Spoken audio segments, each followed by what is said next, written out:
Hello my friends, and welcome to the Through the Eyes of George YouTube channel. Today what we're going to talk about is Veterans Affairs and the Newburgh Conspiracy. Now, did you know that there was military leaders back in the late 1700s conspiring to mutiny against the army and the federal government for lack of payment for their services? And it's true. During the American Revolution, the military or the army was underfunded, unlike it is today. And after the American Revolution, the military men were not paid, if any, very little for their services. That was promised to them. Now, for context, in the year 1782, in the month of May, a colonel by the name of Louis Nicola wrote a letter to George Washington stating that there is a consensus that after the Revolution they wanted George Washington to be king and to set up a monarchy. George Washington didn't want that. George Washington knew for the country and in its infancy to survive, he had to have limits, to have boundaries, to be loyal, to be faithful, and to committed to the cause that he alone that it was thrust upon him by him alone to be the commander-in-chief of the Continental Army. Now, George Washington replied to Colonel Nicola in I guess you could say, a very harsh letter dismissing those claims.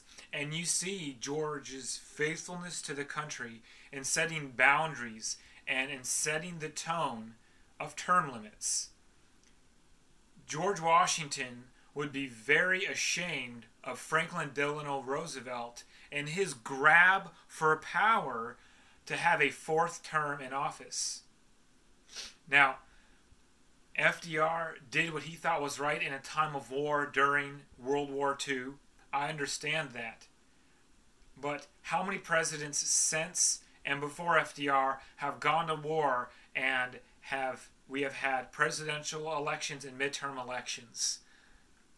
George Washington would be ashamed of FDR and his grab for power in a third and fourth term.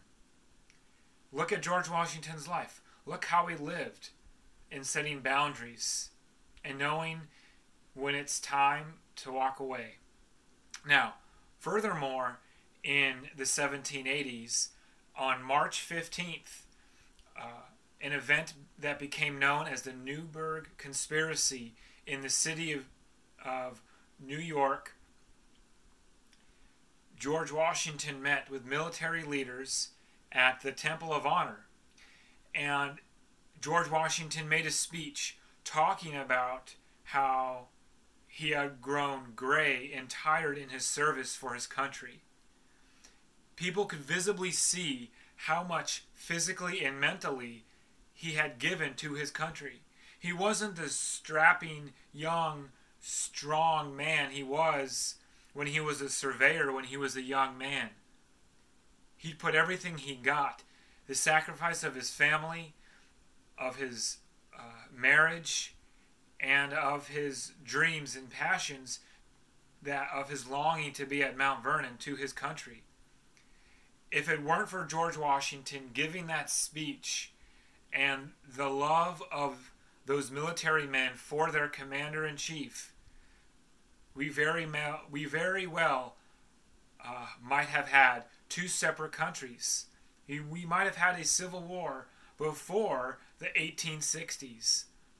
Now, in speaking of the Veterans Affairs, I spoke about how the military was underfunded and the military servicemen were little, if not any, paid for their services. We see that today in the VA, where the Veterans Affairs at times is underfunded.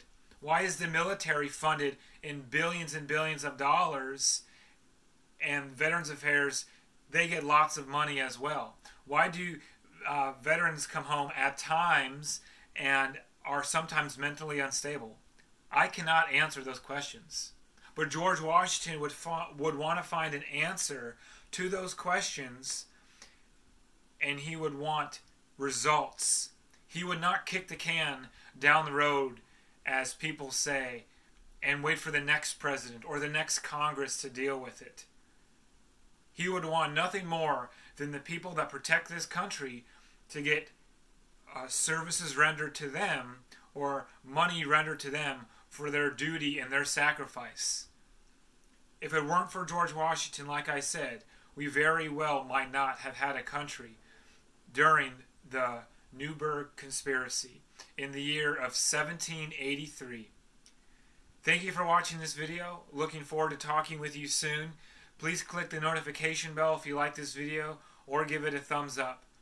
Thank you very much.